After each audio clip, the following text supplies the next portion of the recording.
Thanks for tuning in to leftcoastnews.net. News and information from the wacky, sometimes communist, liberal west coast of the United States. For more, visit leftcoastnews.net.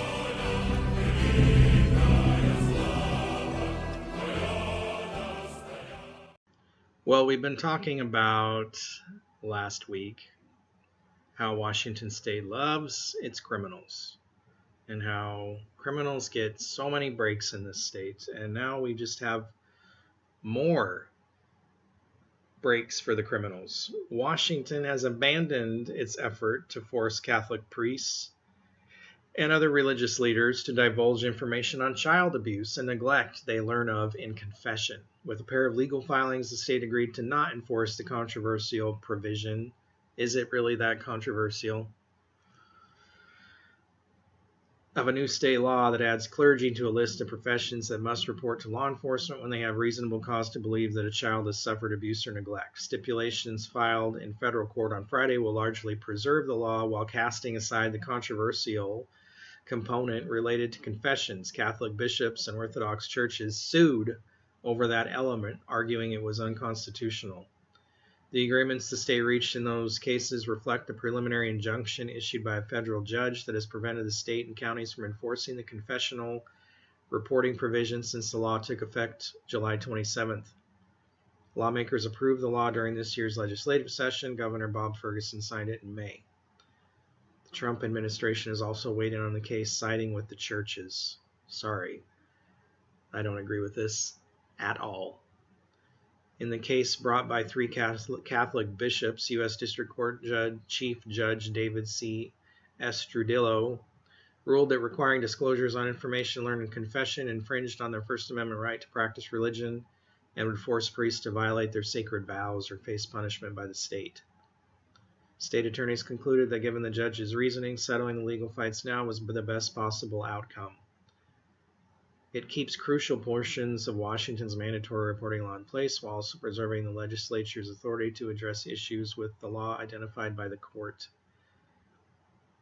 Catholic leaders and their lawyers celebrated the legal victory. Preventing abuse and upholding the sacred seal of confession are not mutually exclusive. We can and must do both, said Jean Hill, executive director of the Washington State Catholic Conference. That's why the church supported the law's goal from the beginning and only asked for a narrow exemption to protect the sacrament, she said. We're grateful the state ultimately recognized it can prevent abuse without forcing priests to violate their sacred vows. Do their vows include not fucking kids in the ass? Doesn't seem to, because we're talking about a church that historically, the Catholic Church, has tons of child abuse, tons of sexual abuse by its priests. I think this is disgusting.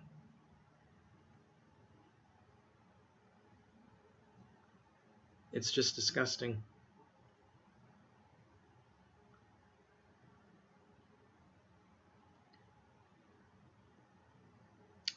There are some fights worth fighting for. This is one of them, said Mary Dispenza of the Catholic Accountability Project. Priests are not above the law. This secrecy or priest privilege fails children and keeps perpetrators safe.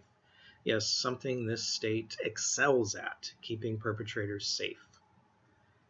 Able to molest and assault children again and again. The federal judge who blocked Senate Bill 5375 is putting the law above the life and protection of children.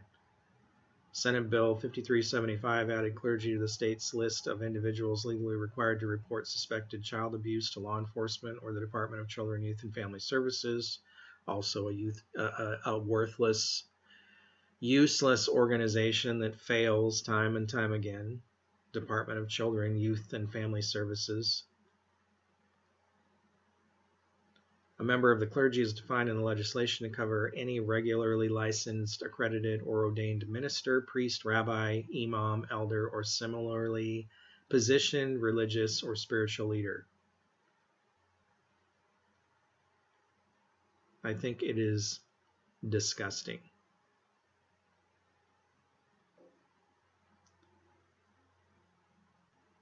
At what point do we decide that criminals don't have all the rights in this state? At what point? Well, some Democrats seem to see the error of their ways. A Washington State Democrat lawmaker is expressing regret and guilt over legislation she supported that she believes has contributed to an explosion in juvenile crime and lives lost. Representative Lauren Davis from Shoreline, Democrat, penned an op-ed in the Seattle Times last weekend detailing 8 different policies that have contributed to the juvenile crime wave. Davis spoke with the Center Square on Monday, sharing that during her first years in the legislature, she voted on bills she didn't fully understand and was afraid to speak up. I would say probably in my 4th and 5th legislative sessions, I did not understand that some of the policies were flawed, but I was too afraid to say anything, she said.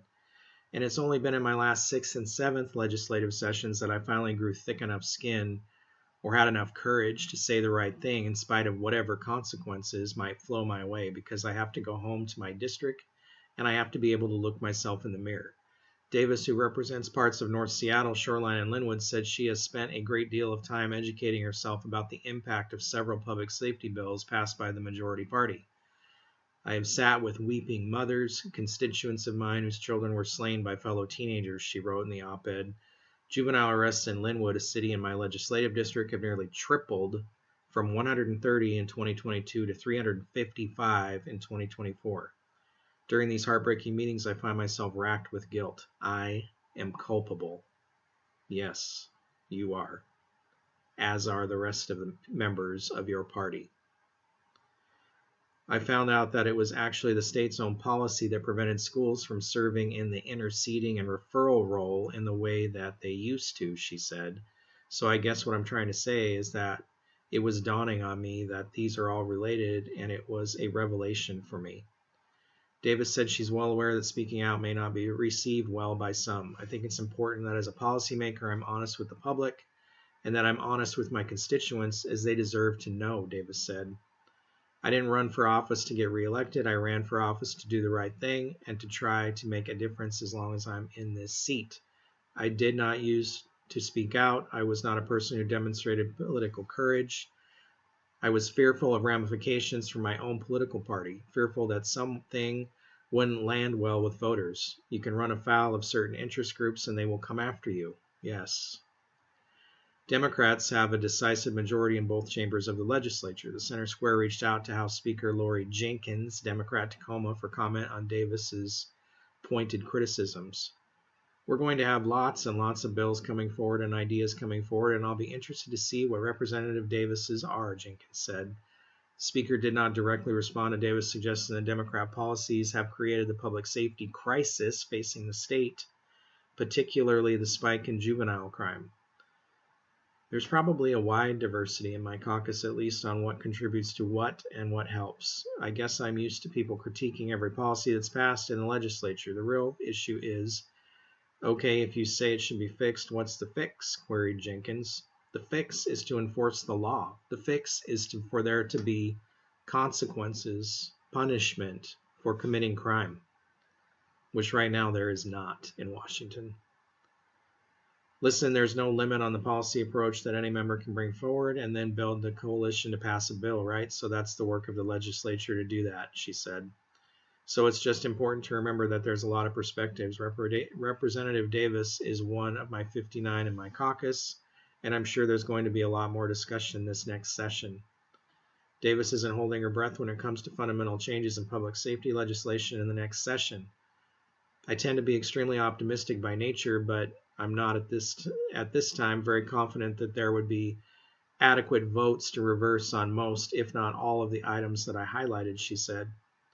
The focus instead will be on trying to prevent the resurrection of bills from the 2025 session that Davis feels would exacerbate the situation. One I referenced in the op-ed, Senate Bill 5296, nearly passed the legislature, and we were barely able to stop it, she said. The legislation would have modified the juvenile justice system by requiring courts to find that community-based placement was inadequate before committing a youth to a juvenile rehabilitation facility. Let's talk about it instead of just punishing people, right? The ultimate goal of these people is for especially juveniles to never go to jail for any crime, rape, murder, any crime, no jail time. That is their goal. The bill is riddled with problems, Davis said, but at a high level, it takes young people who would go to JR, the juvenile prison system, and sends them back to the community with no wraparound supports and with no enhanced supervision. This is the same community where they've been committing acts of violence. This wasn't the only bill to earn her ire. Another bill that is particularly egregious is Senate Bill 5266, Davis said. That bill would allow a juvenile to murder up to 3 people and get out in 6 years. That was an actual bill that passed multiple committees, and what it would do is incentivize adults 18 and up to engage young people to commit homicide because they can get out in 6 years. So to be clear, the current minimum is 20 years, and this would reduce it to 6. She reiterated that despite some calling on her to resign since the op-ed, she remains energized. Why are people okay with not giving criminals jail time? Have you never been a victim of anything? Are you this naive that you think that community-based resources are somehow better than just good old-fashioned jail time? Jail is a deterrent. You'll never know how many people didn't commit a crime because they thought they might go to jail, because they didn't want to sit in a cell for years. You'll never know. But we are seeing that knowing that you're not going to go to jail has had a huge increase in crime. Knowing that you're not going to be sentenced to anything serious in this state, crime is up. No matter what they tell you, crime is up. I see it every day. When is enough enough? You're getting hammered with taxes everywhere. Gas, your paycheck, the store, everywhere you go to pay for all this garbage that these idiots put into legislation. You're seeing homelessness explode, and they just keep throwing hundreds of millions of dollars at it with no accountability. There's all kinds of fraud going on with these programs that are getting state tax money to pay for homelessness, and you've seen zero improvement in homelessness. In fact, it's only gotten worse. Criminals being released constantly back to the streets to commit more crime and more crime. Nothing gets done. Why do you keep voting for these people who do not have your best interest in mind? When will enough be enough?